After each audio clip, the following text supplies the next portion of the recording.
ஈரோடு கிழக்கு தொகுதியில் கடந்த இடைத்தேர்தலில் வெற்றி பெற்ற பெருமதிப்பிற்குரிய அண்ணன் இளங்கோவன் அவர்கள் இயற்கை எழுதிய காரணத்தினால் மீண்டும் இங்கே இடைத்தேர்தல் நடைபெறுகிறது. இடைத்தேர்தலில் திராவிட முன்னேற்ற கழகத்தின் தலைமையிலான மதச்சார்பற்ற முற்போக்கு கூட்டணி அதன் ஆதரவு பெற்று திராவிட முன்னேற்ற கழகத்தின் வேட்பாளராக திரு சந்திரகுமார் அவர்கள் போட்டியிடுகிறார்கள். அவருக்கு கிழக்கு தொகுதி வாக்காளர் பெருமக்கள் அனைவரும் அவரை ஆதரித்து உதயசூரன் சின்னத்தில் வாக்களித்து நல்லதொரு வெற்றியை வழங்குமாறு இந்திய கம்யூனிஸ்ட் கட்சியின் சார்பில் அன்போடு வேண்டி கேட்டுக்கொள்கிறேன். ரொம்ப பரபரப்பாக பேசப்படுகிற செய்திகள் இரண்டு முக்கியமான செய்திகள். குறிப்பாக வக்ஃப் மசோதா என்று நாடாளுமன்றத்தில் அறிமுகப்படுத்தப்பட்டு எதிர்க்கட்சிகளுடைய கடுமையான எதிர்ப்பின் காரணமாக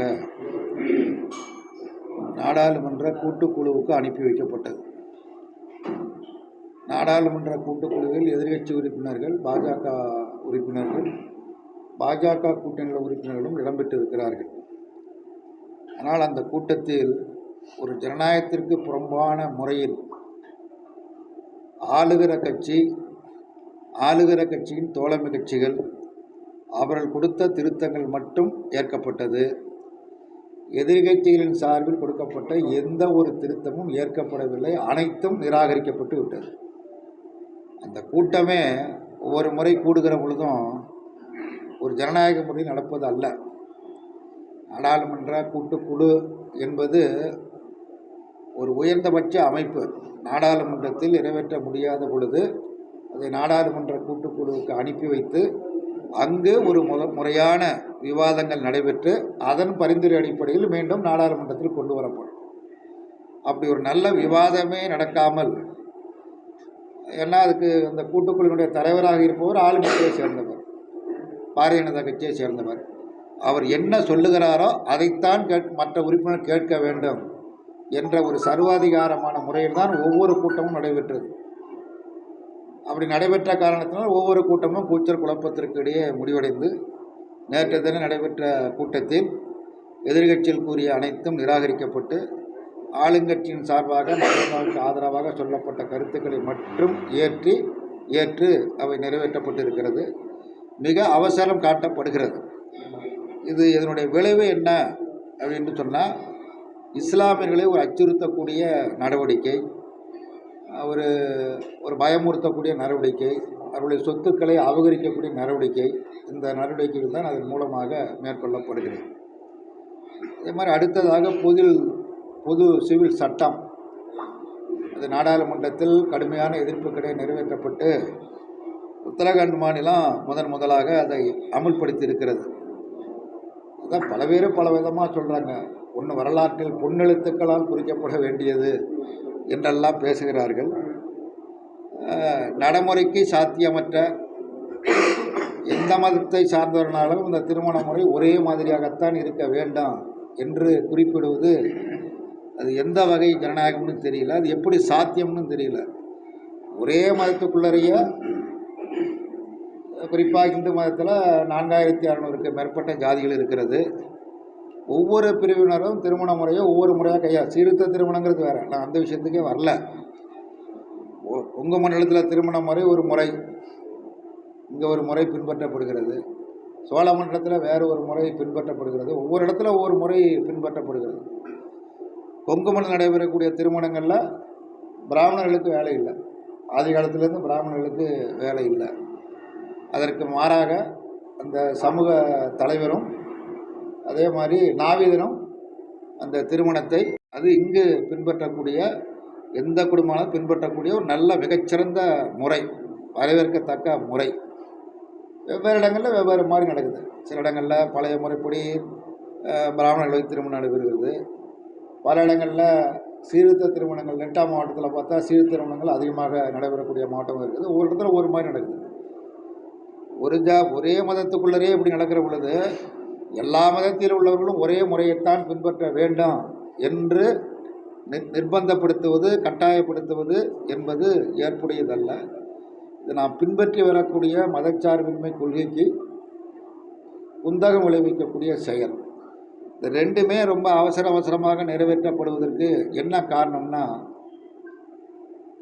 ஒரே நோக்கம்தான், வாக்குகளை பெற வேண்டும் என்ற இந்த குறுகிய நோக்கத்தை தவிர ஒரு எந்த நோக்கமும் அது கிடையாது.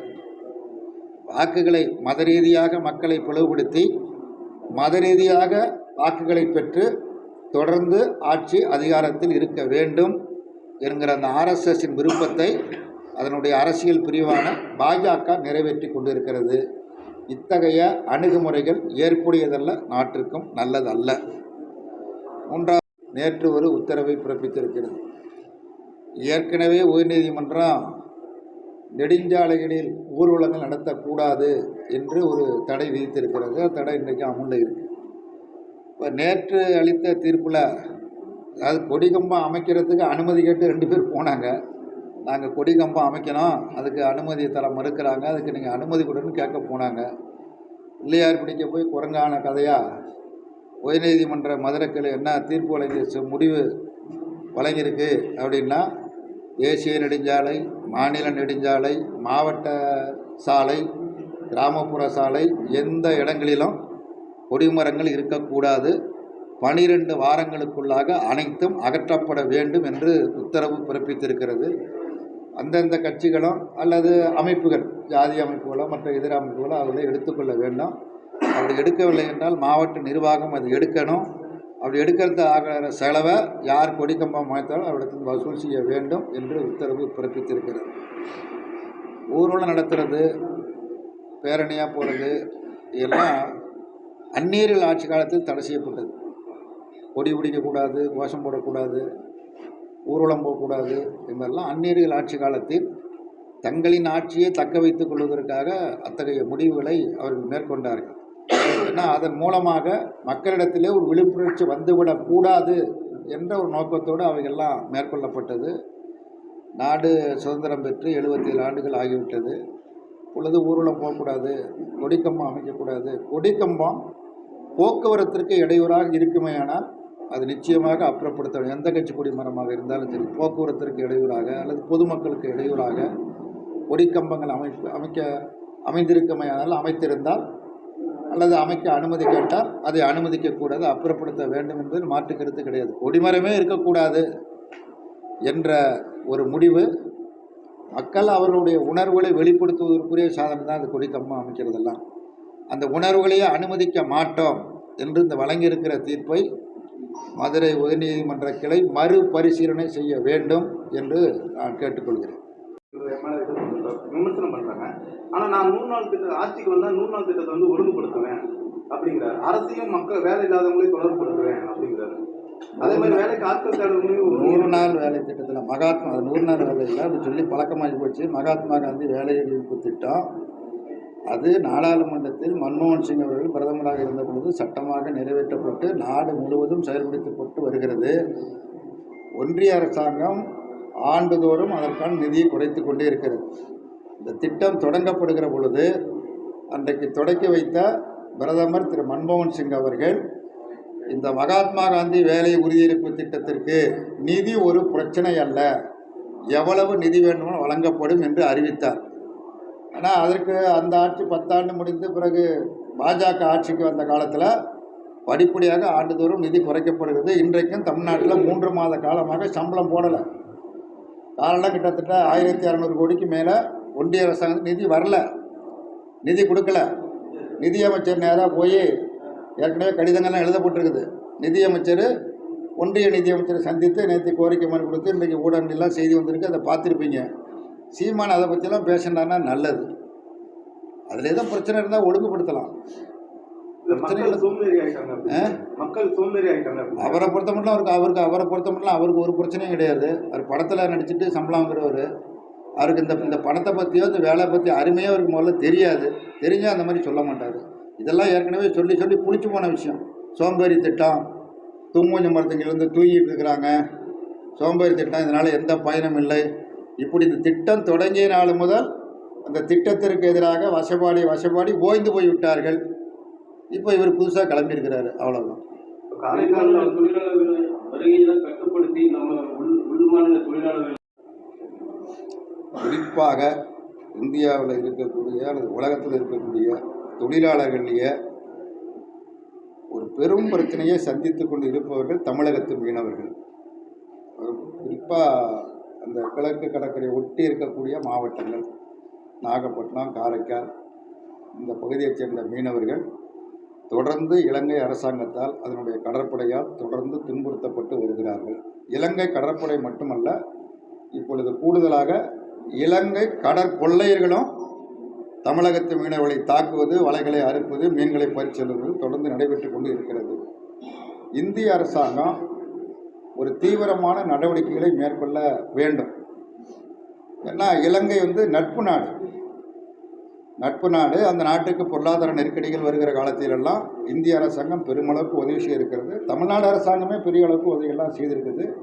அப்படிப்பட்ட ஒரு நட்பு நாட்டின் மூலமாக இப்படி ஒரு இடையூறு தமிழக மீனவர்களுக்கு ஏற்படுவதை தவிர்ப்பதற்கு உரிய நடவடிக்கைகளை மேற்கொள்ள வேண்டும்.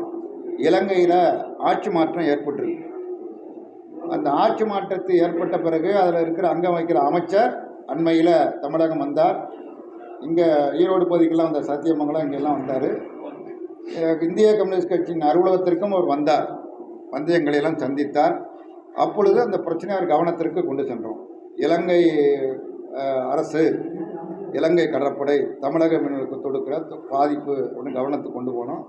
நிச்சயமாக இதை பேசி தீர்ப்பதற்கு உரிய நடவடிக்கைகளை அரசு உறுதியாக எடுக்கும் என்று அவர் கூறியிருக்கிறார். ஒரு அமைச்சர் என்கிற முறையில் கூறியிருக்கிறார். அதை விரைவாக முடியுங்கள் என்று நாங்கள் வற்புறுத்தி கூறியிருக்கிறோம். நாமெல்லாம் வற்புறுத்தி கூறுவதை காட்டிலும் ஒன்றிய அரசாங்கம் இதற்கு தீவிரமான முயற்சிகளை மேற்கொண்டு முற்றிலுமாக இப்படிப்பட்ட இந்த தாக்குதல் நடைபெறாமல் இருப்பதற்குரிய நடவடிக்கைகளை மேற்கொள்ள வேண்டும். பல்வேறு பிரச்சனைகள் இருக்கும்போது அமித்ஷா கங்கையில புனித நீராடிட்டு இருக்கிறார். நாட்டு மக்கள் நல்லா இருக்கணும். இங்கே ஒரு தலைவர் இருக்கிறார், இங்கே ஐஐடியா, அதில் இருக்கிற இயக்குனர் மரியாதைக்குரிய காமகோடி, நல்ல மனிதர். அவர் சொல்கிறாரு, மாட்டு மூத்திரத்தை குடித்தா ஒரு சீக்கம் வராதுன்னு உபதேசம் பண்ணியிருக்கிறாரு. நீங்கள் குடிச்சிங்களான்னு பத்திரிகையாளர் கேட்டாங்க. நான் குடிக்கிறேங்கிறாரு. அவர் ஏற்க முடியுமா? அதனால் கங்கையில் போய் குளித்தா நாட்டு பிரச்சனை எல்லாம் தீர்ந்துடும் அப்படின்னா அரசாங்கமே ஒன்று தேவையில்லையே. கங்கையில் போய் நீராடினால் எல்லா பிரச்சனையுமே தீர்ந்து போயிடும் அப்படின்னா அரசாங்கம்னு ஒன்று தேவை கிடையாது. எல்லாரும் படையெடுத்து அங்கே போய் என்ன ஒரு முறைப்படுத்தி விடலாம். எந்தெந்த மாநிலம் எந்தெந்த தேதியில் வருதுன்னா ஒரே நேரத்தில் போனால் ரொம்ப கும்பல் அதிகமாகிடும். அதனால் ஒவ்வொரு மாநிலமும் இன்னென்ன தேதியில் நீராடி விட்டு சென்றால் நம்ம பேசுகிற வேலையின்மை பிரச்சனை அல்லது கல்வி பிரச்சனை அல்லது மீனவர்களை இலங்கை அரசாங்கம் சுட்டுக் கொள்கிற பிரச்சனை, எந்த பிரச்சனையுமே இருக்காது. அதாவது வாக்குகளை பெற வேண்டும் என்பதற்காக எந்த அளவுக்கு அதிகபட்சமாக மூட நம்பிக்கை பழக்க வழக்கங்களை வளர்க்க வேண்டுமோ அந்த வளர்ப்பு பணியில் அவர்கள் ஈடுபட்டிருக்கிறார்கள். அவ்வளவுதான். ஆளுநர் ரவி தானே, ரொம்ப நல்ல விஷயந்தான், வரவேற்கத்தக்க விஷயந்தான். வரட்டால் என்ன பிரச்சனை இருக்கு? ஒன்றும் பிரச்சனை கிடையாது. அவர் முதல்ல ஆளுநரா இல்லை அரசியல் கட்சி தலைவரா? ஆளுநராக இருக்கணும். ஆளுநர் பொறுப்பு என்பது மிக கண்ணியமான மிக உயர்ந்தபட்ச பொறுப்பு. அந்த பொறுப்பிற்கு ஏற்ப அவர் நடந்து கொள்ள வேண்டும். தினசரி தான் ஒரு செய்தியை சொல்வதன் மூலமாக அது பரபரப்பாக வேண்டும், அது பத்திரிகையில் ஊடகங்களில் செய்தியாக வேண்டும், படம் வர வேண்டும். அதன் மூலமாக ஒரு பிரச்சனை உருவாக வேண்டும். ஒவ்வொரு நாளும் ஒரு ஒரு ஒரு உயர்ந்தபட்ச கண்ணியமான பொறுப்பில் இருக்கக்கூடியவர்கள் ஒரு பிரச்சனையை உருவாக்கி கலகத்தை உருவாக்க வேண்டும் என்ற நோக்கத்தோடையே செயல்படுவார்கள். என அவர் அந்த கண்ணியமிக்க அந்த பதவிக்கு என்ன அர்த்தம் இருக்குன்னே தெரியல. இவருடைய பதவி காலம் முடிந்து போய்விட்டது, முடிந்து பல மாதங்கள் ஆகிவிட்டது. பதவி நீடிப்பு செய்யப்பட்டிருக்கு அப்படின்னு குடியரசுத் தலைவர் இது வரைக்கும் அறிவிக்கலை. ஏன்னா குடியரசு தலைவர் நியமனம் பண்ணுறாங்க, பதவி காலம் முடிஞ்சு பல மாதங்கள் ஆகிவிட்டது. அவர் பதவி நீடிப்பு செய்யப்பட்டிருக்கிறார் சொல்லலை. ஆனால் அவர் எப்படி பதவி நீடிக்கிறான்னு தெரியல. ஒரு அதிகாரி, தலைமைச் செயலாளர், எந்த அதிகாரி வேணாலும் வச்சுங்க, ஒரு ஆசிரியராக இருக்கட்டும் அதிகாரியாக இருக்கட்டும், அப்படி பதவி காலம் முடிந்த பிறகு பதவி நீடிக்க முடியுமா? பதவி நீடிப்பு அரசாங்கம் விரும்பினால் செய்யலாம். அந்த மாதிரி பல பேருக்கு நீடிப்பு கொடுத்துருக்குறாங்க. அந்த மாதிரி இவர் கொடுத்துருக்குறாங்களா? அந்த மாதிரி கொடுத்ததாக எந்த செய்தியும் கிடையாது. அவர் எப்படி பதவியில் இருக்காருன்னு தெரியல. தினம் ஏதாவது ஒரு அக்கப்போரை கிளப்பிக்கிட்டே இருக்கிறாரு. திருவள்ளுவர் சிலையை வச்சு அதில் நல்லா பட்டையை போட்டு விட்டு அது காவிய துணியை சுற்றி விடுறாரு. ஏன் சுற்றி விடுறாருன்னு தெரியல. அவர் என்ன காவிக்கு சொந்தக்காரர்? அவர் திருவள்ளுவர் உலக பொதுமுறை என போற்றப்படுகிறது. உலகத்துக்கும் சொந்தக்காரன் திருவள்ளுவர். எந்த மதத்திற்கும் எந்த ஜாதிக்கும் எந்த அரசியல் கட்சிக்கும் உட்பட்டவர் அல்ல. உலக பொதுமுறை. இது மாதிரி ஒரு நூல் வேறு எதுவுமே கிடையாது. உலக பொதுமுறை என போற்றப்படுகிறது. அந்த உலக பொதுமுறையை வழங்கிய ஐயன் திருவள்ளுவரை இவர் காவிச்சாயம் பூசி எங்கேயோ ஒரு பக்கம் சேர்க்கறதுக்கு முயற்சி பண்ணுறார். இந்த மாதிரி பல விஷயம் இருக்குது அவரை பற்றி. அவர் ஒரு சீமான, அவ்வளவுதான். அதுக்கு மேலே ஒன்றும் இல்லை. முடிச்சுக்கலாங்களா?